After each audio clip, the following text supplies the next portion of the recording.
Kamu adalah iblis.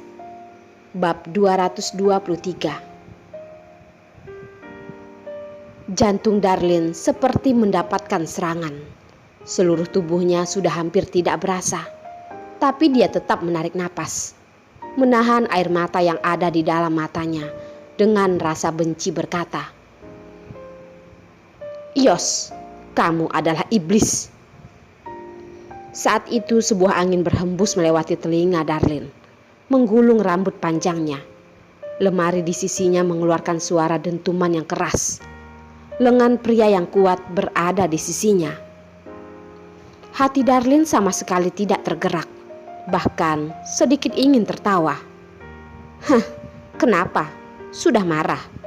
Dibandingkan dengan kekejamannya, ucapannya sama sekali bukanlah apa-apa baginya. Tatapan Yos menggelap, suara yang jernih dan juga disertai dengan rasa marah. Dengan suara yang kecil berkata di samping telinganya,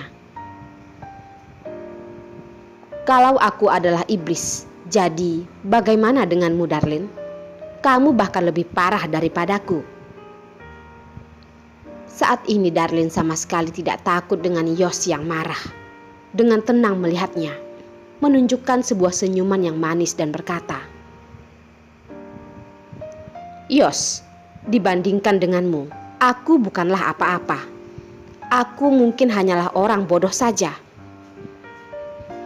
Dengan bodoh bertahan sampai sekarang. Diam-diam berharap semoga suatu hari nanti dia akan menyadari semua pengorbanannya. Berkembang sampai sekarang malah menjadi perang. Ingin mengatakan berpisah baik-baik, Darlene juga merasa sudah percuma. Di dunia ini, setelah berpisah, ternyata tidak akan bisa berteman lagi. Betapa mencintai dulu, maka akan betapa membencinya sekarang. Mungkin lebih membenci dirinya sendiri yang begitu bodoh. Yos sangat tidak suka dengan tatapan Darlene yang seperti melihat semuanya dengan jelas. Hatinya seperti hilang setengah. Begitu kosong, sampai membuatnya tidak bisa menahan. Dengan suara dingin berkata, "Yang bisa Hendrik berikan padamu, aku juga bisa memberikannya padamu." Kenapa lebih memilih Hendrik dan tidak ingin berada di sisinya? Ada pria yang rasa sukanya sedalam laut, seperti langit yang begitu luas, seperti angin yang tidak bisa digapai. Yos adalah pria yang menyembunyikan perasaannya dengan sangat dalam.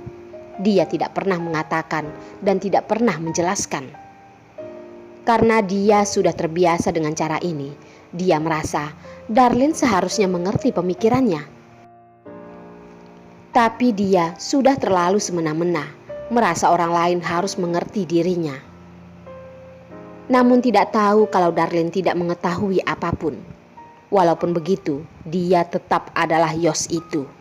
Semua perasaannya dia sembunyikan di tatapannya yang begitu gelap. Tidak membiarkan siapapun untuk menyadarinya.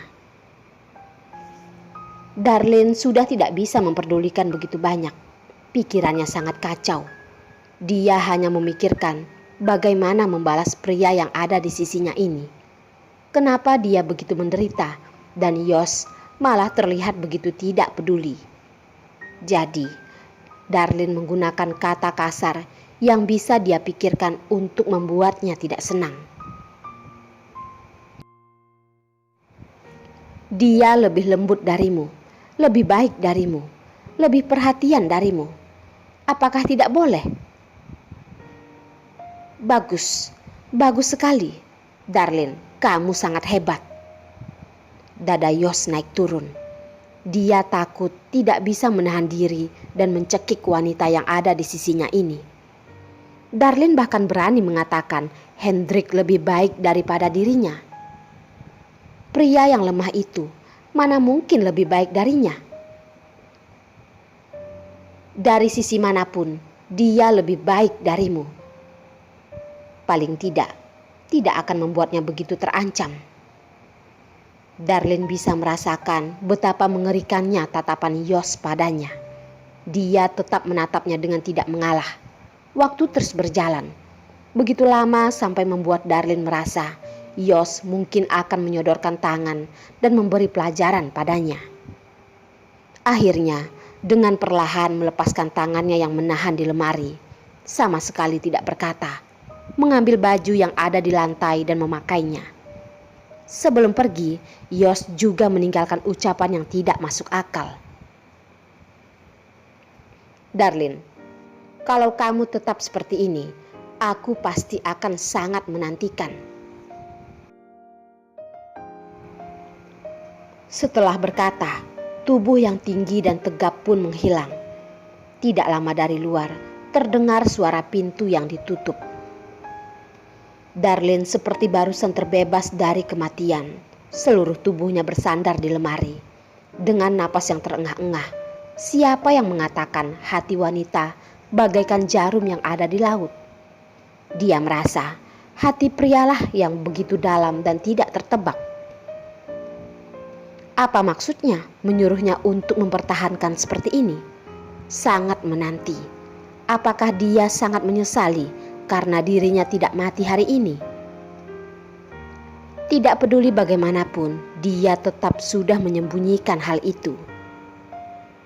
Darlin akhirnya merasa lega. Dengan lelah duduk di ranjang, menyodorkan tangan, membuka lampu. Kamar yang gelap dalam seketika menjadi terang. Dia dengan tidak terbiasa menutup mata. Perlahan matanya sudah terbiasa dengan cahaya lampu ini, lalu membuka mata. Secara refleks, tatapannya melihat ke tempat yang dipukuli Yos barusan. Hatinya pun ikut bergetar. Tidak tahu berapa besar tenaga Yos hingga membuat pintu lemari kayu yang begitu kuat terlihat retak. Bekas itu terlihat sangat jelas. Tenaga aneh apa yang bisa begitu kuat? Kalau pukulan itu tidak mengenai lemari dan mengenai wajahnya, mungkin wajahnya sudah masuk ke dalam kan?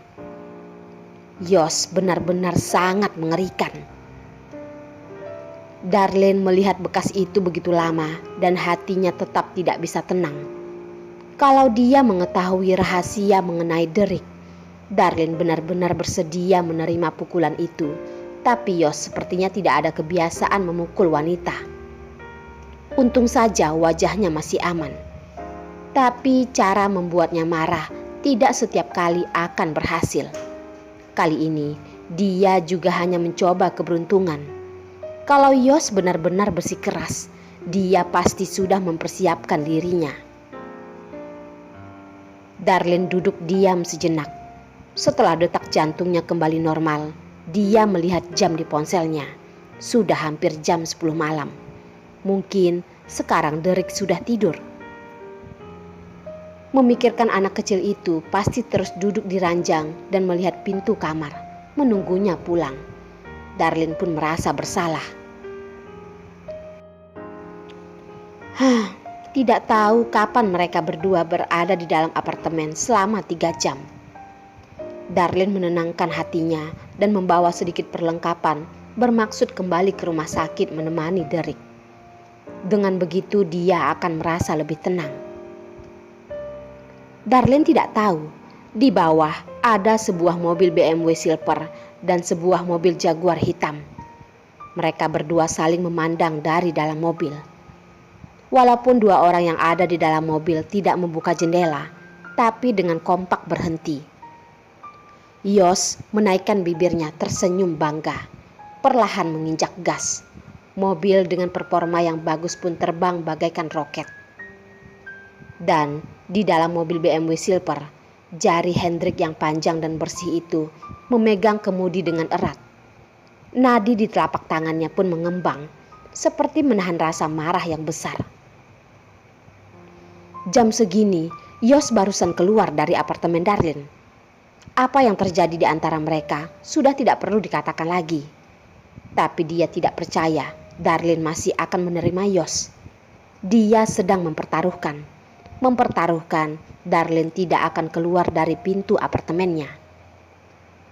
Tapi tidak sampai setengah jam, dia melihat wanita yang dia rindukan itu mengambil sebuah plastik keluar dari pintu apartemen. Saat itu, Hendrik menyadari apa itu hati yang sudah mati.